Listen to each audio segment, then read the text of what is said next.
రాజకీయంలో మాకంటూ మంత్రి ఉండాలి, మాకు కూడా రాజకీయంలో భాగస్వామ్యం ఉండాలని చెప్పేసి కోరుకుంటున్నాం. వాస్తవమా కాదు? అయితేనే పనులు అయితే మరి, లేకపోతే ఎడికెళ్ళచ్చు మళ్ళీ ఒకటి దగ్గరకు పోవాలి కదా.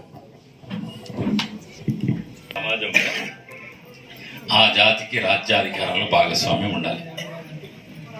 మరి మనం ఈ తెలంగాణ కోసం పోరాటం చేసినాం. తెలంగాణ రావాలని కోరుకున్న జాతులలో పద్మశాలి జాతి కూడా ఒకటి. అవుట్ రైట్గా మీరు బయటికి వచ్చి మాకు తెలంగాణ కావాలని పోరాటం చేసిండ్రు. దాంట్లో మనం మన జాతికి పితగా మనకు ఆరాధ్య దైవం అనుకునే కొండ లక్ష్మణ్ బాపూజీ గారు కూడా తెలంగాణ పోరాటంలో చల్లటి చలిల ఢిల్లీలో కూడా దీక్ష చేసిండ్రు.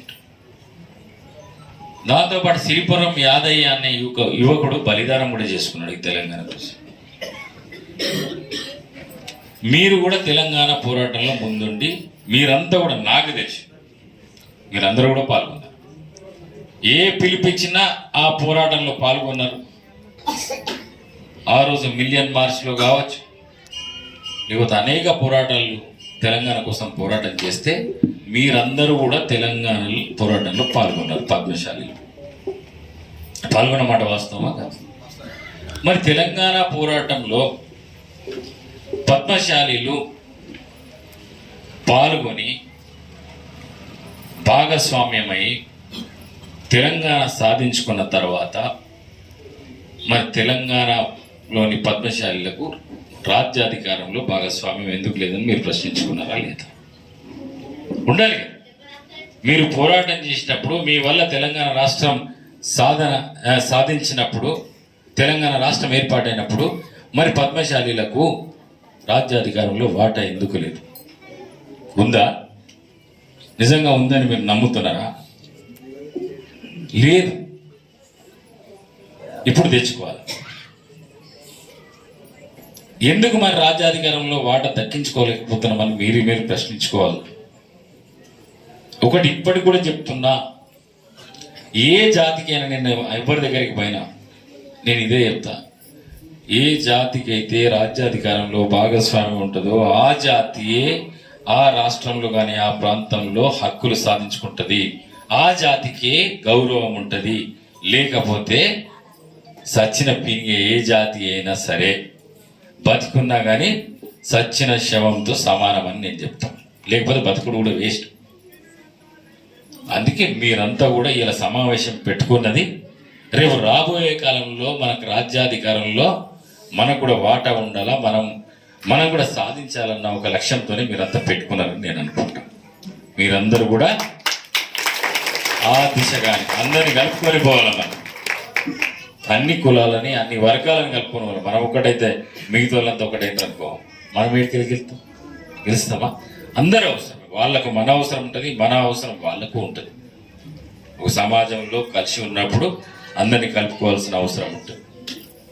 కానీ మెజారిటీ వర్గానికి ప్రాతినిధ్యం లభించాల. మీ అందరినీ చూస్తుంటే ఆప్యాయంతో నన్ను ఆహ్వానించినందుకు, ఎంతో ప్రేమ చూపెట్టినందుకు నేను ఎప్పుడు కూడా మర్చిపోయి మీకు ఎప్పటికి కూడా రుణపడి ఉంటాను. ఇవాళ చిన్న పిల్లలు కూడా వచ్చిండ్రు, ఇట్లా చాలా మంది ఉన్నారు. ఇవాళ మరి ఈ సమావేశం ఎందుకు పెట్టుకున్నాం? ఏదో ఒక ఆలోచన వచ్చే ముందు అయితే మీకు ఒకటి ఉంటుంది కదా, ఎందుకు పోతున్నాం, మరి దేనికోసం పిలిచిండు, ప్రకాష్ ఎందుకు పిలిచిండు, నర్సాన్ ఎందుకు పిలిచిండు. ముఖ్యంగా ఈ సమావేశాలు ఎందుకు పెట్టుకుంటారంటే ఏ కులమైనా, ఏ జాతి అయినా, ఏ వర్గమైనా, మహిళలైనా, రైతులైనా ఎందుకు సమావేశాలు పెట్టుకుంటారంటే వాళ్ళ బలం చూపెట్టుకుందాం. మా బలం ఈ సొసైటీలో, ఈ సమాజంలో మాకు కూడా బలం ఉన్నది, మేము కూడా బలవంతులమే, మేము బలహీనులం కాదు, మేము అనుకుంటే ఏదైనా సాధించగలం అన్నదే ఈ సమావేశం యొక్క ఆలోచన కావచ్చు. సమావేశాలు దానికోసం పెట్టుకుంటాం. మళ్ళీ నేనే చెప్పాల్సి వచ్చింది ఎందుకు పెట్టుకుంటాం. ఒకటి మాత్రం మీ అందరికీ తెలుసు, ఇక్కడ ఉన్న వాళ్ళందరికీ తెలుసు, రాజ్యాధికారంలో మనం భాగస్వామ్యం కాకపోతే మనకు గౌరవం ఉండదు. సమాజంలో ఎవరికి విలువలు ఉంటాయి? సర్పంచ్కు విలువ ఉంటుంది మీ ఊర్లో, ఎంపీటీసీకి విలువ ఉంటుంది, ఎంపీపీకి విలువ ఉంటుంది, ఎమ్మెల్యేకి విలువ ఉంటుంది, ఎంపీకి విలువ ఉంటుంది, జెడ్పీ చైర్మన్కో ఎంపీపీకో వీళ్ళకే విలువలు ఉంటాయి. వాళ్ళ దగ్గరికి మనం పనుల కోసం పోతాం. వాస్తవమా కాదు? ఇలా ఇంధనం మిల్లు కావాలంటే మళ్ళీ మా ప్రశాంత్ కావాలా.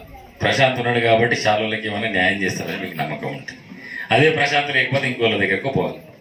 వాస్తవమా కాదు?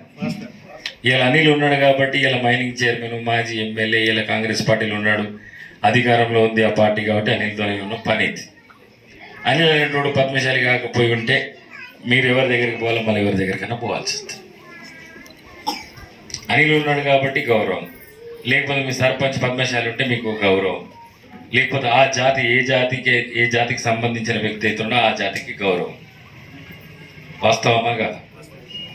ఇలా పద్మశాలి ఉంటే పద్మశాలకు గౌరవం, ఇలా గౌడు ఉంటే గౌడులకు గౌరవం, కాపులు ఉంటే కాపులకు గౌరవం. ఇది జరుగుతుంది. ఇది అంటే ఈ భూమి మీద ఏ జాతి అయితే రాజ్యాధికారంలో వాటా ఉంటుంది, ఏ జాతికి అయితే, ఏ వర్గాలకైతే రాజ్యాధికారంలో వాటా ఉంటుందో వాళ్లకు ఆ గౌరవం దక్కుతుంది.